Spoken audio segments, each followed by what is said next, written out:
સંજયસિંહ આપણી સાથે ઉપસ્થિત છે। સંજયભાઈ, જે પ્રમાણેની સ્થિતિ છે, જે આખી આ પરિસ્થિતિ છે, કેમ આ પ્રકારેનું પોલીસ સ્ટેશને નાટ્યાત્મક દાણા જોવાની પ્રક્રિયા હાથ ધરવામાં આવી હતી અને આ જે ઘટના છે એને કેવી રીતના જોવો છો? જો સૌપ્રથમ તો હું એક સામાજિક કાર્યકર તરીકે સમાજમાં જાગૃતતા ફેલાવવાનું કામ કરું છું। મારી સાથે આણંદ જિલ્લો હોય કે મધ્ય ગુજરાતના મોટાભાગના બધા જિલ્લાના યુવાનો અમારી સાથે જોડાયેલા છે અને હંમેશા બધા અપેક્ષા કરતા હોય કે સમાજમાં જાગૃતતા આવે, અંધશ્રદ્ધા દૂર થાય। શ્રદ્ધાનો વિષય બધાનામાં હોવો જોઈએ પણ અંધશ્રદ્ધા ના હોવી જોઈએ અને એ માટેના કાર્યો કરીએ છીએ। ત્યારે આણંદ જિલ્લાના આકલાવ તાલુકાના નવાખલ ગામે 30 ઓગસ્ટના રોજ સાંજના 4:15 સુમારે તુલસી નામની એક દીકરી, જેના પિતા મારી સાથે ઉપસ્થિત છે, ભરતભાઈ સોલંકી, આમની જ દીકરી હતી। એ દીકરીને ત્યાંથી અપહરણ કરીને લઈ ગયા। આવી લોક ચર્ચાઓ ચાલી।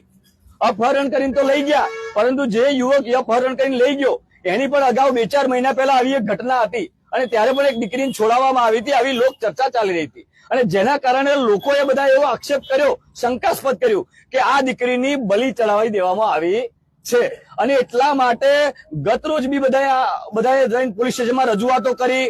પરંતુ આજે આંકલાવ પોલીસ સ્ટેશન ઉપર અમે લોકો એક નાટ્યાત્મક કાર્યક્રમ એટલા માટે કર્યો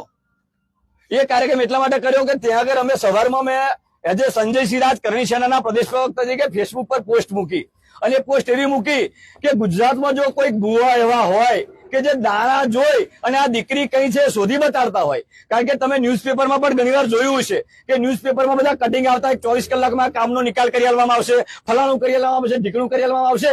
એના માટે અમે ના થયો, કોઈનો ફોન ના આવ્યો, 4 કલાક રાહ જોઈ, એક પણ ભૂવાનો ફોન આવ્યો નથી। એટલા માટે આજે કાર્યક્રમ કર્યો અને અમે જાતે ભૂવા બન્યા અને પાઠ માર્યો અને દોણા જોયા કે જો કદાચ અમને એ દીકરીની બહાર મળી જાય કે આણંદ જિલ્લામાંથી બીજા જિલ્લામાં લઈ ગયા હોય અને એની બહાર મળે તો અમે તાત્કાલિક આ પોલીસ સ્ટેશનમાં જાણ કરી દઈએ। પણ આ અંધશ્રદ્ધાનો વિષય છે, આ શ્રદ્ધાનો વિષય નથી, સમજી લેજો। એટલા માટે આ કાર્યક્રમ કર્યો। પણ આ લોકોને બધાને એવું કહેવું છે કે આ અંધશ્રદ્ધા ફેલાવનારા જે લોકો, ધતિંગિયા લોકો છે, એ લોકોને ખુલ્લા પાડો, કારણ કે આ બધા એટલા માટે આ છે પોતાનો રોજ અને ટાઈમ બગાડીને કે બધાને તમારા મીડિયાના માધ્યમથી કહેવું છે ડર છે, કારણ કે ગામડું છે એટલે ગામડામાં તો લગ્ન પ્રસંગ પણ હોય, સામાજિક પ્રસંગ હોય, ધાર્મિક પ્રસંગ હોય અને નાના નાના જે છોકરાઓ છે એ ખુલ્લે આમ બિચારા ગામડામાં ફરતા હોય અને જો આ જે એક દીકરી ગઈ, આ તુલસી દીકરી એકલી નથી ગઈ, આ સંજયસિંહ રાજની પણ દીકરી ગઈ છે, આ પીએસઆઈ સાહેબ બાટવા સાહેબ હોય તો એમની પણ દીકરી ગઈ છે, તમે પત્રકાર છો તો તમારી પણ દીકરી ગઈ છે, આ આંકલાવ વિધાનસભાના ધારાસભ્ય માન્ય અમિતભાઈ ચાવડાની પણ દીકરી ગઈ છે અને આ લોકસભાના સાંસદ આ મિતેશભાઈ પટેલની પણ દીકરી ગઈ છે। એ બધા